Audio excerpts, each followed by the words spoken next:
Okay, so I've shown you then that you can solve equations either by sort of guessing and checking, a sort of trial and error type thing, but that's not a very good idea. It can take ages to get the answer to an equation question with trial and error. And you can also work it backwards using inverse operations, which is much more efficient, but believe it or not, that's actually not a very good method either. The reason it's not a very good method is because it only really works when you have very simple equations. I'm about to show you a different method that involves thinking about equations like a pair of scales, and it's a much better method, so please switch to it. Please don't be stubborn. Please don't think, oh, I can just do these in my head, or oh, I understand the other way. You've really got to try hard to understand this new method I'm about to show you, because this method will apply to any equation, no matter how complicated it is. Okay, the methods I've shown you before, with the I think of a number things and working it backwards, that's great, but it only works when the equations are really easy to begin with. This method I'm about to show you will work no matter how complicated the equation is. Okay, so you must try to learn it, you must try to switch, and sorry, it will seem like a lot of effort to begin with. You might think, well, that's a bit pointless doing it this hard way when we can do it easily. But you'll just have to trust me, I'm afraid, that this is worth the effort. Okay, so I'm not much of an artist, but I've sketched a picture of some old-fashioned balance scales.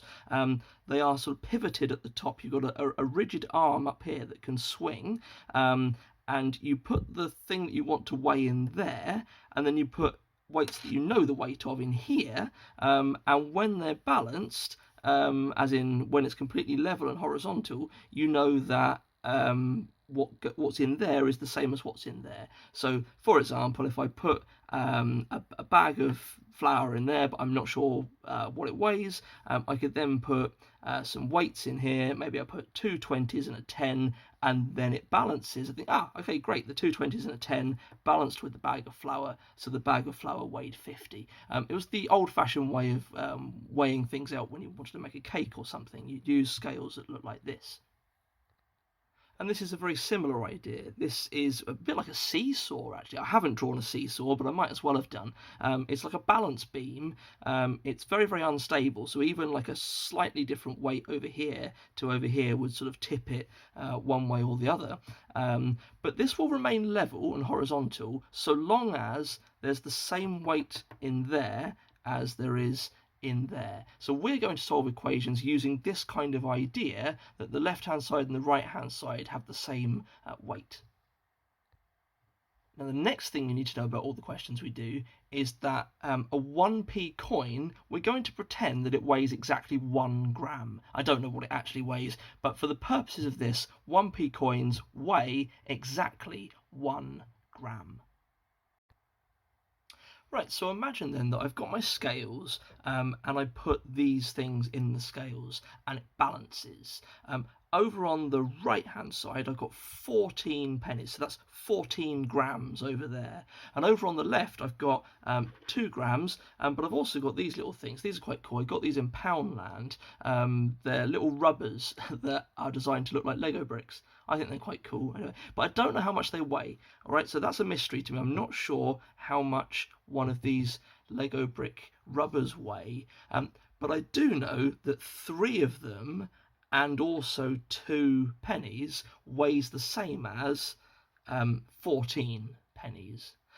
Because I don't know how heavy one of these Lego bricks is, I'm going to call it X, so I could represent that situation like this. I could say that 3x plus 2 over on the left is equal to the 14 over on the right.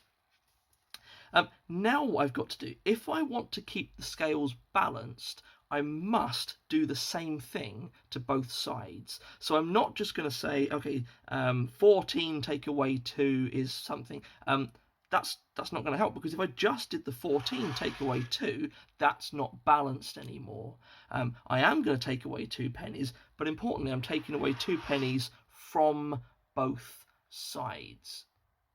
Okay, so that's what I've done. I started off with 3 mystery things, 3 mystery weights plus 2 equals 14. I've taken 2 grams away from both sides, and remember what's left? On the left-hand side is just 3 of the mystery weights and on the right is now 12 pennies. So I could say this, right?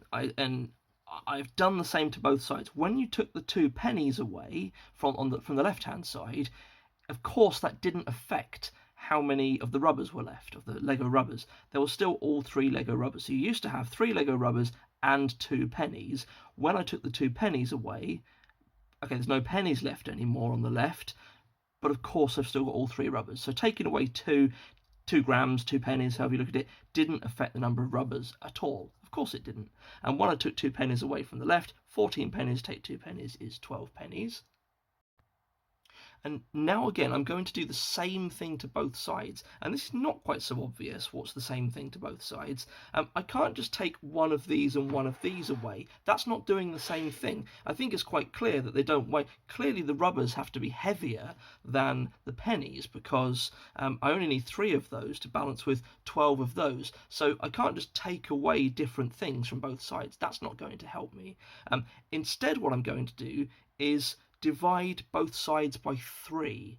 Okay, divide both sides by 3. So over on the left, 3 rubbers divided by 3 is just 1 rubber. But I'd have to divide this side by 3 as well. It's not balanced at the moment until I divide this by 3 as well. And 12 divided by 3 should be 4, shouldn't it? I could just represent that by showing you that, okay, if I make it 3 equal groups, you can just about see that there are 4 in each group. But there we go. I've divided both sides by 3, and here's I'll write that down. So I haven't just done 12 divided by 3. I've divided both sides by 3. Can't emphasize that enough. I've divided both sides by 3, and remember what that gave me. It was 1 rubber, which I was calling X for the mystery, equals 4 pennies. So I've solved the equation. I've got that 1x equals 4, basically telling me that the rubber weighed 4 grams. I just want to point out quickly that of course you could have done that easily in your head. If you temporarily forget about rubbers and pennies and balancing and that for a moment, I could go back to the idea that I think of a number, don't know what it is, times it by 3 and then add 2, and my answer is 14.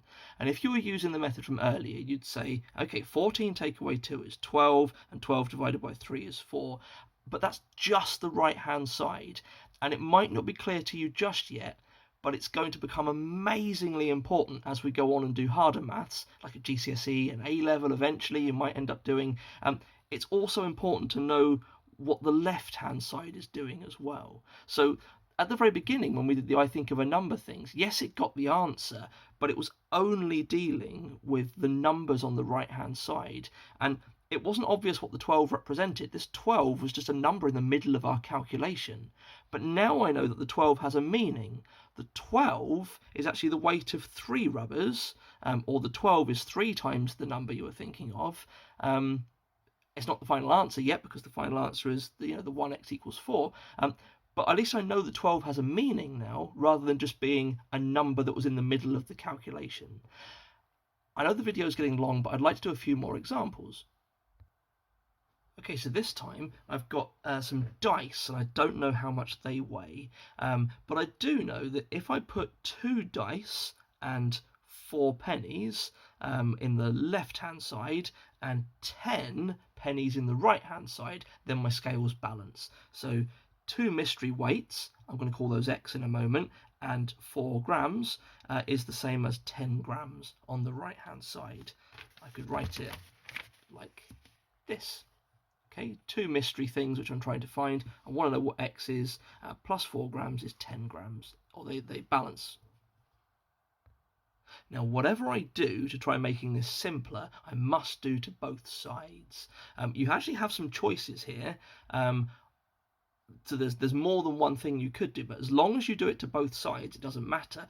I think the easiest thing to do first is to take away 4 pennies.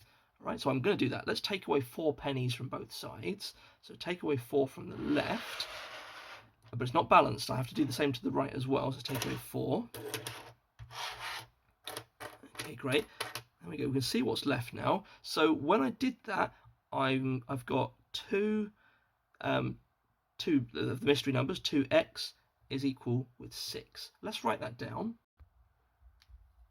So I took away 4 pennies from the left-hand side and was left just with the 2 mystery weights, and I took away 4 pennies from the right-hand side and was left with just 6 pennies, 6 grams. Now there's not an awful lot you can do, because remember you're doing the same to both sides, so you haven't got many choices. I think we ought to halve what's in both sides. So halving it, you can sort of see, would be 1 dice on the left, 1 mystery, and 3 coins on the right. So because they balance, I know that 1 dice weighs the same as 3 coins. 1 dice weighs 3 grams. I'll just write that down. So the last operation was divide both sides by 2. When you divided 2 dice by 2, you got 1 dice, so which we're calling X, and over on the right we had 6 pennies divided by 2 is 3. And you might think, well, this is a lot of effort. I could have just looked at that and told you what X is. I can do it in my head, but please, I promise you, the pain of faffing about like this is going to be well worth it when you get the hang of this. You'll be able to solve really, really complicated equations. I might be ambitious and show you a harder example now. Right, so this is a more complicated situation. This time I'm trying to figure out what one of these dominoes weighs, and I put it in my scales, and so in the left hand side I've got 3 dominoes and 3 pennies. As I remember, that's 3 dominoes, 3 mysteries, and 3 grams. And over on the right I've got 1 domino, 1 mystery, and 13 grams, 13 pennies over on that side. And these balance. Okay, when I put them in my scales, they balance. I just want to point out briefly at this stage, the previous method of just trying to work backwards now cannot work, because what am I saying is I think of a number and times it by 3 and then add 3, and then that gives you the same as when you think of a number and add 13. Like, well, what do you take away? And it's really not obvious what the inverse operations are. There's too much going on. There's 4 things going on, and that would be too hard to do the method that we did at the very beginning of the lesson, where you do inverse operations. Okay, what does still work though is this idea of doing the same thing to both sides. Now you've got 2 good choices here at this stage. You could take away some pennies from both sides. In fact, if you're going to do that, taking away 3 pennies from both sides is a good idea, because then there won't be any pennies left over on the left and there's just pennies over here. Or you could take away some dominoes. In fact, I'm going to do that first. I'm going to take away a domino from both sides. So there we go. I've taken away a domino from both sides. And now this is very much like what we had before. Let me write that down. So this was actually the situation. If I just write it down, I had 3 mystery weights, 3 dominoes, and 3 pennies on the left. Over on the right, I have 1 domino and 13 pennies, and they balanced, so I put that they're equal. And then what I did is I took away 1 domino from both sides. I don't know what that weighs. I couldn't tell you what it is that I'm taking away. I have no idea what number I'm taking away, but I'm taking away the same on both sides. I'm taking away 1 domino from both sides. I'm taking away an X from both sides. And when I did that, remember what happened was I was left with 2 dominoes and 3 pennies on the left, and 13 pennies are still on the right, aren't they? By taking away a domino, it doesn't change how many pennies there are, right? By taking away a domino, it doesn't change how many pennies there are on either side. When you take away a domino, it just changes how many dominoes there are. So there aren't any left on the right now. There are now no dominoes on the right. There's still all 13 pennies. And when I took away a domino over here, didn't affect the pennies. There's still 3 pennies. But taking away 1 domino means I've now only got 2 dominoes. So that was the situation we had. This is now exactly like you had before. So I think what I'd like to do is take away 3 pennies from both sides. So I can't just do the 13 take away 3. I will do that. But I also need to do the 2x plus 3 take away 3. So I'm taking away 3 from both sides. 3 pennies from both sides. Okay, so when I took the 3 pennies away from the left, I just had 2 dominoes remaining.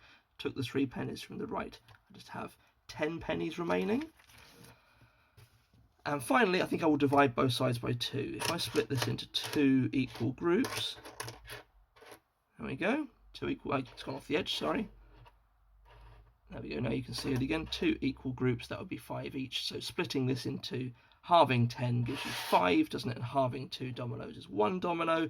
And there I have my answer, that 1 domino weighs the same as 5 pennies. So a domino weighs 5 grams. I'll just write that down. I divided both sides by 2, and I got that 1 domino weighs 5 grams. 1 domino is the same as 5 pennies. Okay, for my last example then, I've weighed out, done another weighing, this time with these little drawing pins. Now these drawing pins are very, very light, so we'll see how much they weigh. But it turns out that if I put 8 drawing pins together with 1 whole gram in the left-hand side, that balances with 5 grams on the right-hand side. So let's think how you'd write that down. Okay, that's 8 mystery weights. I don't know what the drawing pins weigh, but 8 drawing pins and 1 whole gram balances with 5 grams on the right. And you've got some choices, but I think it's probably a good idea to take away 1 gram from both sides. Take 1 penny from both sides. As long as you do it to both sides, it will still balance. So when you take the 1 penny away, you haven't got any pennies left on the left, but you've still got all 8 of the drawing pins. 5 pennies take 1 penny is 4 pennies. And now what I need to do is halve both sides. Now this is too difficult to do. Maybe you'll see the problem. Well, sorry, not halve both sides. Something else is a half. Sorry, I said that wrong. Hopefully you'll see what I mean. I certainly can halve both sides. There's nothing wrong with doing that. I could turn this 8 into 4 and turn this 4 into 2. That's no problem. I could turn this 4 into 2, and I could do this kind of thing. But I can't chop that in half. You have to be confident enough to realise that if 2 of these tacks together weigh 1 gram, then just one of these would weigh half a gram, wouldn't they? If I just reset that, I'm going back to the situation where I have 8 drawing pins weigh the same as 4 whole grams. The operation you would need to do is divide both sides by 8. I say the operation you do is divide by 8. You didn't have to do it in one step. Notice how I halved it and halved it again. That's fine. As long as you're doing the same to both sides, you can do it in several steps. That's okay. But to do it in one step, to get to the answer is divide by 8. I hope it's clear that 8 drawing pins divided by 8 is 1 drawing pin, and 4 divided by 8, although I can't represent it anymore with pennies because I'm not going to chop them in half, 4 divided by 8 is 0.5, or a half, isn't it? Okay, and finally, the questions I'm going to ask you to do will look a bit like this, or they will look exactly like this. This is the sheet I'm going to ask you to do. You don't have to copy this off the video, though. I'll attach this sheet to the Google Classroom. It's a bit shaky. I'm holding my phone now to record this video. It says to copy each diagram. Please don't copy each diagram. Instead, can you turn it into algebra, please? So what I mean by that, in number 1, we've got over here 5 pennies, and over on the right we've got 3 pennies and 1 mystery weight. Can you try to hold that so you can see it in the light? There we go. So you'd write that as 5 pennies on the left and 3 pennies on the right, also 1 mystery on the right. Okay, so that question number 1 is written like that. All right, I'll give you another quick example. Question number 10. Okay, there's number 10. Right, please don't copy the diagram. There's no need to copy the diagram. Instead, you're going to write it as, well, over on the left, you've got 2 mystery weights and 4 pennies. Over here, you've got 3 mystery weights and 3 pennies. So you can write it like this. Okay, 2 mystery weights and 4 pennies. You could have those the other way around, of course. You could have what's written on the right over on the left, that doesn't matter. Or you could have the left-hand side being written as 4 plus 2x. You could have the right being written as 3 plus 3x. That's not any different. Okay, and think about how you'd start a problem like this. I would personally probably take away 2 of the mystery weights from both sides. Take 2 x's from both sides. Okay, because then you wouldn't have any x's left on the left-hand side. Alternatively, another good start to this question would be to take away 3 pennies from both sides. okay, taking 3 of the pennies, then there wouldn't be any pennies left on the right. It's up to you to do both of those things. It doesn't matter what order you really do it in. Right, very best of luck with these.